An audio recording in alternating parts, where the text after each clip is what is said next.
I'm only going to put this on the first tier. That should still work in the same way though, right? Or is it going to be better to use CL? Are you still there? No, actually, the result will be absolutely same. But you just do the same without pop-up. So you select your keyword and click this CL link. Yeah. Let me just quickly confirm though. So same thing. If I do this and click campaign link, yeah, it's the same thing. Okay. What I was worried about was it was going to change it to be these keywords, and I didn't want it to do that. But no. No. Okay, perfect. Okay, great. So what I just showed you there was add a link, but that gave you a pop-up. Okay, so instead of clicking the add link, if you just click campaign link, it'll automatically link it back to your money site anyway. Exactly the same result. That's just one step less. Okay, that's a bit of time saving there. Okay, so there's a couple of other things I could do with this campaign. I'm not going to do it, but I want to show you what else you could do with this. If I was trying to rank a YouTube video, what I could do at this point is instead of putting in the money site URL of Hairdressers Chorley, I could put in my YouTube video URL, or I might put in my YouTube channel URL.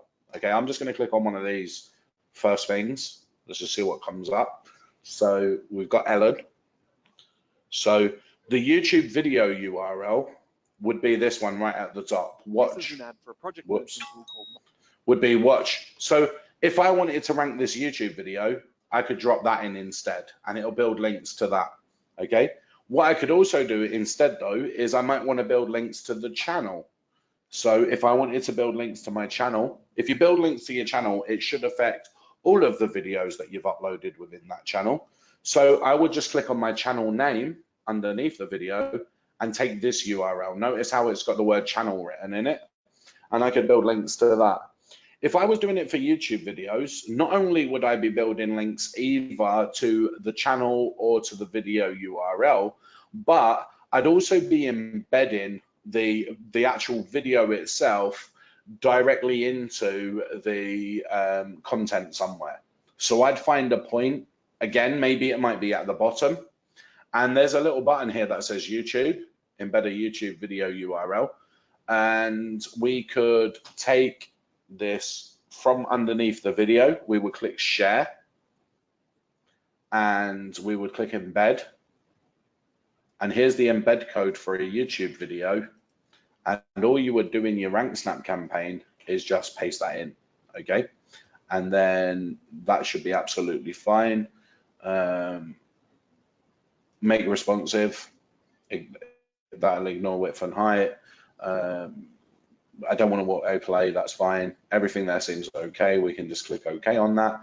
And now let's just say I don't have a video currently for Hairdressers Chorley, but let's say I did, I'd have my map with my NAP and also a YouTube in the same post.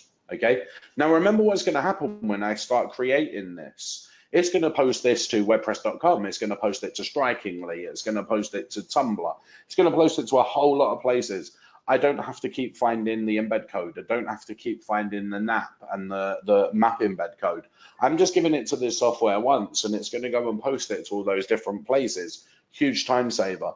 If we wanted to get a little bit more creative with this as well, I just need to confirm with Alex that this is definitely true, but Alex, I believe that this should work, that I could say, choose the map embed with the NAP or the YouTube embed. Whoops. And then if I close the spin tags at the end of that, it won't let me go to the end of that actually. And now it will. If I preview that now, it should either show the map or the YouTube video. Okay, guys? So you can get creative. Sometimes you might just want to show the embedded map without the NAP. Sometimes